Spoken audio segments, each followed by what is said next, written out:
chairman of the House Freedom Caucus, Arizona Congressman Andy Biggs. Congressman, we were a little bit worried you wouldn't make it. Your flight got in early, you got to the studio, everything's great. It's so good to see you tonight. A lot of President Trump supporters, as you know, one of their big concerns over the past, 3.5 years has been that the president hasn't had enough support in Congress, not enough populist allies that are right behind his agenda. That's the sort of thing I was talking about just then, the establishment Republicans and others. How do you see it? No, it's good to be with you, Steve. I'm glad my flight made it. But you're exactly right. I hear that from my constituents. Why aren't you supporting him more in Congress? Well, I'll tell you, the House Freedom Caucus has stood staunchly by this president, and we've taken it on the chin from some of our colleagues who don't want to see this president succeed. They'll give lip service to it, but you're exactly right on the money because the swamp is deep. It's filled with swamp creatures, and you know what? In my opinion, the choice is so stark here. You get people like the Lincoln Project and those guys, Bill Kristol, et cetera.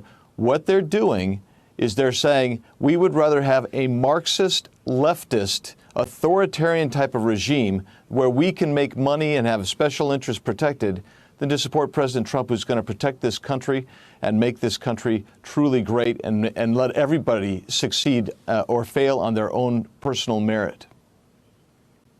So in the Freedom Caucus, what are the kind of priorities that you're looking at in terms of policy issues, particular bills you might be focused on? How do you see the next few months, and then looking ahead after what we hope is a victory in November, the next 4 years of this president? Well, we will continue to focus on the budget and the fact that we're sitting at a $26 trillion national debt and a roughly $6 trillion structural deficit for this year. So we'll work on that. We'll continue to work on tax issues, on how we can find ways to reduce taxes. We're going to find ways to reduce regulation so people can be freer economically. We're going to try to put in place the regimes that will allow individuals to make freer choices for their own health care, more affordable medicines and prescriptions. We're going to do that same thing over and over again. We're going to continue focusing on the border. These are huge issues, Steve. And that's where we're going to be. And those are the things we've been fighting on all along. And sometimes we get a lot of support from some of our colleagues, and some just don't like that message. Do you see things moving your way in Congress in terms of support building behind this kind of new conservative populism, as I've described it? I would say yes, for this reason. When we've been in the minority, you've seen a much more unified Republican Party than I saw even in our first couple of years when we actually had the majority. And I think it has taught everyone a lesson that we have got to stick together, and we've got to stick together for the American people. And what the American people have told us is they like the fight in Donald Trump. They want the policies that President Trump has advocated, whether it's bringing our troops home, to building the wall, to fewer taxes.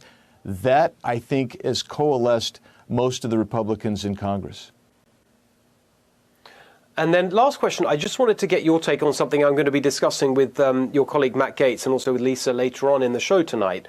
But while you're here, I want to get your take, which is, we've seen a lot of focus this week on polls, the election, a lot of people freaking out about that, a lot of advice thrown President Trump's way in terms of whether he should stick to his core message, reach out, remember that this is the general election, not the primary, lots of advice.